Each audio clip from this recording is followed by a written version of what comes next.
আসসালামু আলাইকুম। এখন শুনবেন সংবাদ শিরোনাম। মার্কিন ডেল্টা ফোর্সের নজিরবিহীন অভিযানে ভেনেজুয়েলা থেকে প্রেসিডেন্ট মাদুরোকে তুলে নিল যুক্তরাষ্ট্র। নেওয়া হচ্ছে নিউ ইয়র্কে, ফৌজদারি আদালতে হবে বিচার। তারেক রহমানের সাথে হিন্দু বৌদ্ধ খ্রিস্টান ঐক্য পরিষদের সৌজন্য সাক্ষাৎ। সব ধর্মের সমান অধিকার নিশ্চিতের অঙ্গীকার। আজও খালেদা জিয়ার কবরে মানুষের শ্রদ্ধা। গণতন্ত্রের যাত্রা পথে উনি কোন রকমের বাধাকে গ্রাহ্য করেন নাই। যাচাই বাছাইয়ের পঞ্চম দিনে তারেক রহমান, শফিকুর রহমান ও নাহিদ ইসলামের মনোনয়নপত্র বৈধ ঘোষণা। বাতিল হল ব্যারিস্টার আনিস ও তাসনিম জারার আবেদন। কনকনে ঠান্ডায় জবুথবু গোটা দেশ। ২-৩টি শৈত্যপ্রবাহে জানুয়ারি জুড়ে থাকবে শীতের দাপট।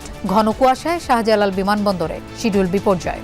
পরশুদিন রাত্রে 12টায় আমার কথা ছিল, বলতেছে আসতেছে, কুয়াশার কারণে আসতে পারতেছে না। আসসালামু আলাইকুম। এতক্ষণ শুনছিলেন সংবাদ শিরোনাম, এখন শুনবেন বিস্তারিত।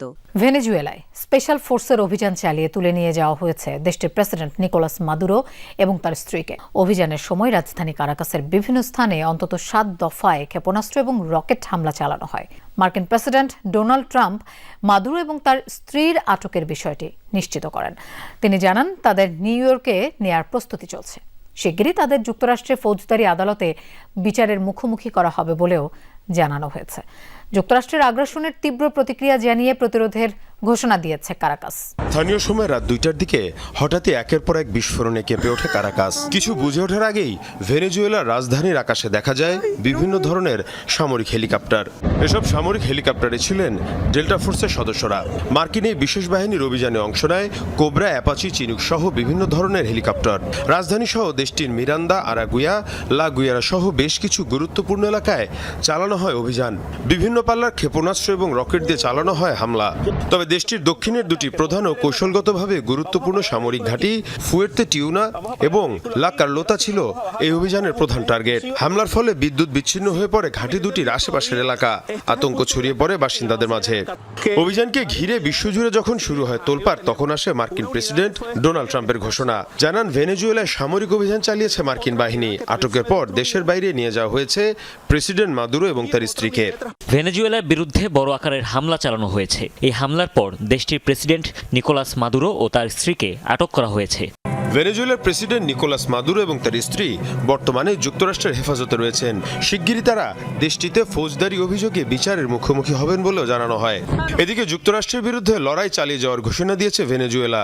নিজ ভূখণ্ডে যুক্তরাষ্ট্রের আগ্রাসনকে অবৈধ আখ্যা দেওয়া হয়েছে। প্রেসিডেন্ট মাদুরোর জীবিত থাকার তথ্য প্রমাণও চেয়েছে কারাকাস। মার্কিন যুক্তরাষ্ট্রের অপরাধমূলক সামরিক আগ্রাসনের শিকার হয়েছে ভেনেজুয়েলা। স্বাধীন এবং সার্বভৌম ভেনেজুয়েলা তার সমস্ত শক্তি দিয়ে এই বিদেশি সৈন্যদের উপস্থিতি প্রত্যাখ্যান করে।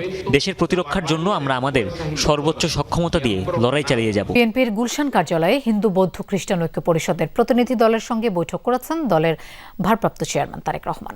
বিএনপি মিডিয়া সেলের প্রধান অধ্যাপক ডাক্তার মওদুদ হোসেন আলমগীর পাভেল গণমাধ্যমকে জানান, শনিবার রাতে এই বৈঠক অনুষ্ঠিত হয়। এ সময় হিন্দু বৌদ্ধ খ্রিস্টান ঐক্য পরিষদকে সকল ধর্মের মানুষের জন্য সমান অধিকার নিশ্চিতের প্রতিশ্রুতি দেন তারেক রহমান।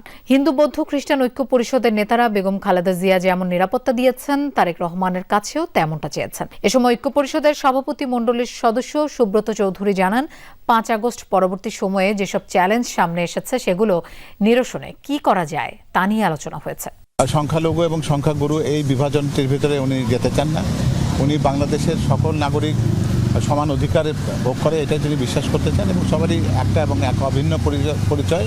আমরা সবাই বাংলাদেশি, সবার আগে বাংলাদেশ, এই কথার উপরে তিনি প্রতিষ্ঠিত থাকতে চান এবং আগামী দিনে সবার সম অধিকার নিশ্চিত হবে, সেটা তাদেরকে তিনি নিশ্চিত করেছেন। বিএনপি চেয়ারপারসন বেগম খালেদা জিয়ার প্রতি শ্রদ্ধা নিবেদন ও তার কবর জিয়ারতে আজও মানুষের ঢল নামে জিয়া উদ্যানে। ঘন কুয়াশা ও তীব্র শীতও বাধা হয়ে দাঁড়াতে পারেনি। এদিকে কবর জিয়ারত শেষে বিএনপির সিনিয়র যুগ্ম মহাসচিব রুহুল কবির রিজভী বলেছেন, বেগম খালেদা জিয়ার আদর্শ ও তার দেখানো পথ ধরেই তারেক রহমানের নেতৃত্বে এগিয়ে যাবে দেশ। সন্ধ্যায় কবর জিয়ারত শেষে ছাত্রদল নেতারা বলেন, আগামী প্রজন্ম খালেদা জিয়ার আপোষহীনতাকেই আদর্শ মেনে চলবে। বিএনপি চেয়ারপারসন বেগম খালেদা জিয়ার মৃত্যুতে রাষ্ট্রীয় শোক শেষ হয়েছে শনিবার। তার দলের 7 দিনের শোক কর্মসূচি চলমান। ঘন কুয়াশা আর শীত উপেক্ষা করে ভোর থেকেই তার কবর জিয়ারতে উপস্থিত হন নেতাকর্মী সহ হাজারো সাধারণ মানুষ। বেলা বাড়ার সঙ্গে সঙ্গে মানুষের সমাগমও বাড়তে থাকে। রাজধানীর বাইরে থেকেও বহু মানুষ এসে জড়ো হন জিয়া উদ্যানে। বেলা 11টায় আফরোজা আব্বাসের নেতৃত্বে বেগম খালেদা জিয়ার কবরে শ্রদ্ধা জানাতে আসেন জাতীয়তাবাদী মহিলা দল। এ সময় উপস্থিত ছিলেন বিএনপির সিনিয়র যুগ্ম মহাসচিব রুহুল কবির রিজভী। ফুলেল শ্রদ্ধা শেষে তার অভিযোগ, কারাগারে ইচ্ছাকৃতভাবে বেগম খালেদা জিয়াকে ভুল চিকিৎসা দেওয়া হয়েছিল। তার যে রেখে যাওয়া আদর্শ, সেই আদর্শ এত উঁচু মাত্রার নৈতিক বৈশিষ্ট্য ধারণ করে, আমরা সেই পথ ধরে, তার দেখানো পথ ধরেই আমরা এগিয়ে যাব। ত্রয়োদশ জাতীয় সংসদ নির্বাচনের মনোনয়নপত্র যাচাই বাছাইয়ের পঞ্চম দিনে বৈধ ঘোষণা করা হচ্ছে বিএনপির ভারপ্রাপ্ত চেয়ারম্যান, জামায়াতের আমির সহ অনেকের মনোনয়নপত্র। সাবেক এনসিপি নেত্রী তাসনিম জারার মনোনয়নপত্র বাতিল হয়েছে। বৈধ ঘোষণা করা হয়েছে ঢাকা 13 আসনে বিএনপির প্রার্থী ববি হাজ্জাজ, খেলাফতে মজলিসের প্রার্থী মামুনুল হক সহ 6 জনের মনোনয়নপত্র। ঢাকা 8 আসনে এনসিপির প্রার্থী নাসিরুদ্দিন পাটোয়ারি ও গণ অধিকার পরিষদের মেঘলা আলমের মনোনয়নপত্র বৈধ হয়েছে।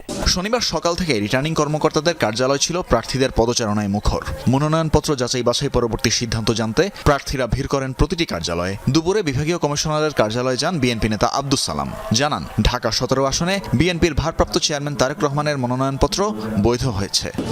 তারেক রহমান ঢাকা 17 থেকে আমরা যে মনোনয়নপত্র দাখিল করেছিলাম, আজকে যাচাই বাছাইয়ের সময় ছিল, সেটা বৈধ বলে গৃহীত হয়েছে। একই আসনে স্বতন্ত্র প্রার্থী ব্যারিস্টার এম সরোয়ার হোসেনের মনোনয়নপত্র বাতিল হয়। তবে বৈধ ঘোষিত হয়েছে জামাতের ডাক্তার এস.এম. খালিদুজ্জামানের মনোনয়নপত্র।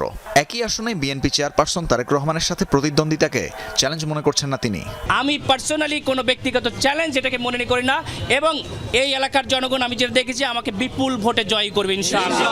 এর আগে সকালে বিভাগীয় কমিশনারের কার্যালয়ে যান বিএনপি নেতা ইশরাক হোসেন। ঢাকা 6 আসনে মনোনয়নপত্র বৈধ ঘোষণা হয় তার। সৌহার্দ্যপূর্ণ পরিবেশে সেখানে এটি সম্পন্ন হয়েছে। আমি ছিলাম সেখানে, জামাতে ইসলামের প্রার্থী ছিলেন বা মেজর দুটি পার্টির যদি কথা বলি, এবং সর্বমোট ঢাকা 6 আসন থেকে সর্বমোট 5 জন কোয়ালিফাই করেছেন।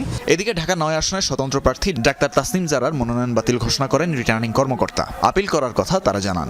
আপিল করার প্রক্রিয়া আমরা ইতিমধ্যেই শুরু করেছি।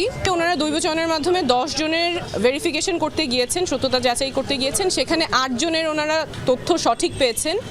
2 জনের ক্ষেত্রে ওনারা মানুষটাকে খুঁজে পেয়েছেন, সত্যতা যাচাই করতে পেরেছেন, কিন্তু সেই 2 জন ঢাকা 9-এর ভোটার ছিলেন না, ওনারা জানতেন না ওনারা ঢাকা 9-এর ভোটার। ঢাকা 15 আসনে জামাতে ইসলামীর আমির ডাক্তার শফিকুর রহমানের মনোনয়ন বৈধ ঘোষণা করেন রিটার্নিং কর্মকর্তা। ঢাকা 13 আসনে বৈধ ঘোষণা করা হয় বিএনপির প্রার্থী ববি হাজ্জাজ ও খেলাফত মজলিসের মামুনুল হক। এখানে 2টো আসন নিয়ে আলোচনা হয়েছে, 2টো আসনের কাগজ তারা যাচাই বাছাই করেছেন। এখানে আমরা স্বচ্ছতা দেখেছি, এই ধরনের স্বচ্ছতা আমরা সব জায়গায় দেখতে চাই। কম্পিউটারের যে টাইপিং মেকআপের একটা সমস্যার কারণে ওই শব্দটার একটু গরমিল হয়ে গেছিল, তো সেটা আমরা সাপ্লিমেন্টারি দিয়েছি। হলফনামার সবচেয়ে বড় গুরুত্বপূর্ণ বিষয় হচ্ছে যে নোটারি পাবলিক স্বাক্ষর করেছেন কিনা এবং ওই তার সামনে প্রার্থী স্বাক্ষর করেছেন কিনা।